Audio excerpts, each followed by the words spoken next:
Good morning all of you respected listeners, dear listeners. आज मैं दलीय अनुशासन की बात करूँ। पार्टी डिसिप्लिन जो आजकल दलगत अनुशासनहीनता बढ़ती जा रही है और उससे अछूती कोई पार्टी नहीं है। सभी दल कम या ज़्यादा कमोबश उस बीमारी से ग्रसित है। राजनीतिक दलों और राजनीतिक कार्यकर्ताओं या राजनीतिक नेता कीजिए, दल को अपनी नीति स्पष्ट करनी चाहिए कि इस मुद्दे की प्राप्ति के लिए दल कार्य कर रहा है। Objective of the political party clear होनी चाहिए। सुशासन कहने के लिए इसका काम नहीं चले। सुशासन तो सभी लिखते हैं। सुशासन कैसे किया जाएगा, जिलों का गठन ज़्यादा किया जाएगा या ज़्यादा कैपिटल्स बनाई जाएंगी, यानी वो डिफाइन किया जाए। सुशासन कहा जाए अच्छी बात है, पर सुशासन के साथ साथ सेंट्रलाइजेशन किया जाएगा, डिसेंट्रलाइजेशन किया जाएगा। गांवों की जो इंस्टीट्यूट्स हैं उनका एडमिनिस्ट्रेशन सरपंच को दिया जाएगा नहीं। Means local bodies, my mean is to local body, स्थानीय शासन को दिया जाए नहीं। वो सबसे निकटतम शासन माना जाता है और सबसे सुचारू। निदेशक साल भर में संस्थानों में नहीं पहुंच पाता, कई सालों नहीं पहुंच पाता, कई संस्थान कहते 20 साल में भी नहीं आया। तो इस तरह का निदेशक नाम मात्र का कहा जाएगा।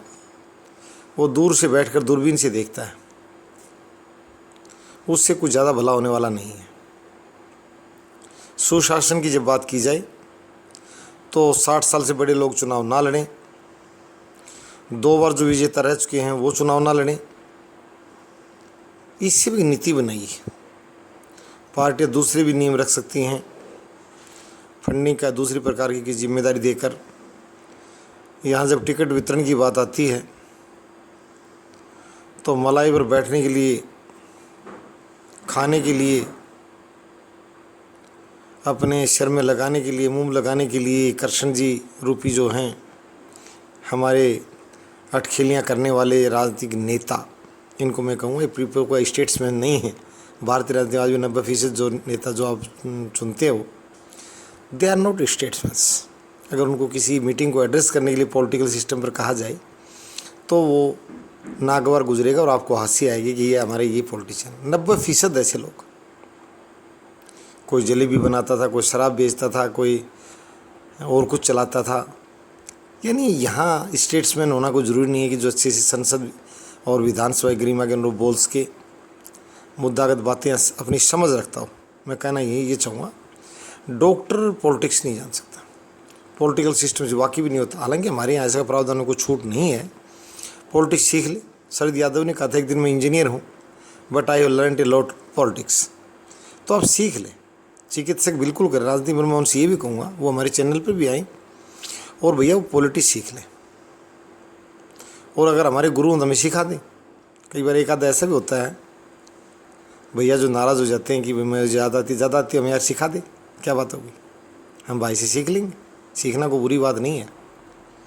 तो मैं ये कहूँगा कि दल तो एक नीति बनाएं कि राज्यसभा किसको भेजा जाए। कि भाई बार बार जो मैं सभी इन मुख्यमंत्री से कहूँगा और केंद्र सरकार से, प्रधानमंत्री मोदी से भी, यार ये रिटायर्ड IAS को और जजेज को रीअपॉइंट मत करो भाई। ये कॉन्स्टिट्यूशनल मैटर है नहीं। इससे क्या होता है कि उनमें, मैं सही मायने में कहूँ तो वो अपने पथ भ्रष्ट हो जाते हैं, अपने कार्य से अनावश्यक यानी कुछ नीचे दर्जे कार्य करने लग जाते हैं उस पद को पाने के लिए, रुतबा खो देते हैं उस पद का। तो मैं विशेष रूप से कहूँ जजेज से और एडमिनिस्ट्रेटर से, 60 साल के बाद और जजेज 65 तक काम करते हैं, भैया आप रीअपॉइंट दो, नहीं पहुँचे आप उन पदों पर। एक IAS को सूचना आयोग सेवा में लगाया जा रहा है। यार शर्म नहीं आती? मुख्यमंत्री जरूर है तू, पर भाई बेशर्मी की हद होती है बाबू। ये बताओ, जिसको संवैधानिक जानकारी नहीं है किसी जुडिशल सिस्टम में कैसे बैठाएगा उसको? यार सोचो से। अगर संविधान के 15 अनुच्छेद उससे मौखिक पूछ ले जाएँ तो गड़बड़ी हो जाएगी। तो भाई मैं आपसे प्रार्थना करता हूँ, जिसको अच्छे से, मैं पहले कहा, जो भी जुडिशरी में आए, चाहे जज हो चाहे कमीशंस हो, देखो जिसको ढंग से आर्टिकल याद नहीं ना वो कुछ नहीं है। क्योंकि सारे निर्णय संविधान के दृष्टिगत देने होते हैं और जिसके पास संवैधानिक समझ नहीं है वो इधर ना आए। प्लीज़ हाथ जोड़ के प्रार्थना उनसे। आपके ये पता नहीं आप उनको कौन सी गोली दे देते हो मीठी, जिससे कहते हैं कि मुझे योग्य नहीं लगाना, मुझे ये अपना ये छोटा ये बच्चा लगाना है, जो ये नहीं चलेगा बाबू। लोकतंत्र, इंग्लैंड का लोकतंत्र, जो लोकतंत्र की जननी मानी इंग्लैंड की व्यवस्था, हम इंग्लैंड को दिखाना चाहते हैं भैया आपसे आगे निकल लिया। तो मैं ये कहूँगा दलीय अनुशासन बढ़े, नीतियों पर काम करें, सही लोगों को टिकट वितरण के ध्यान दें। ये नहीं कि ये इसकी बहन, उसकी सहेली, उसकी फ्रेंड, इससे टिकट वितरण नहीं होता। सहेलियों से केडर में कितनी सेवा कर रखी है उस बात का ध्यान रखा जाए, लंबे अनुभवी और सेवादारों को मौका दिया जाए। ऐसी कोई बात नहीं, मिलना चाहिए। कहते हैं परिश्रम का फल मिलना चाहिए, और तभी परिश्रम करने को दिल भी करता है कि परिश्रम का महत्व होना चाहिए। तो ये दलगत राजनीतिक दल अपनी नीतियाँ स्पष्ट बनाएं। जॉब राइट मैंने पहले कहा था कि कल बता दें कौन से लागू करना चाहते हैं, कौन सा नहीं करना चाहते, और इसी प्रकार से अपने विधायकों की या संसदीय टिकटों के लिए एक लंबी लिस्ट बना लें। और जो इनकी लीगल सेल वगैरह हैं, जब सरकारी अदालत की लीगल सेल में वकील बेचारे इतनी सेवा करते हैं, इनको बना दो भाई।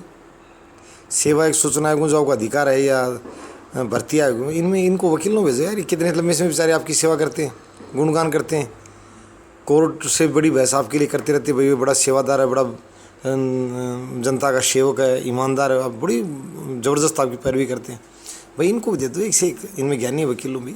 तो मैं कहूँगा आगे से कि वकील लोग भी से, और राजनीति विज्ञान के प्रोफेसर छात्र उधर से लो इनको भाई, ज़्यादा से ज़्यादा। उसी व्यवस्था में सुधार आएगा यार।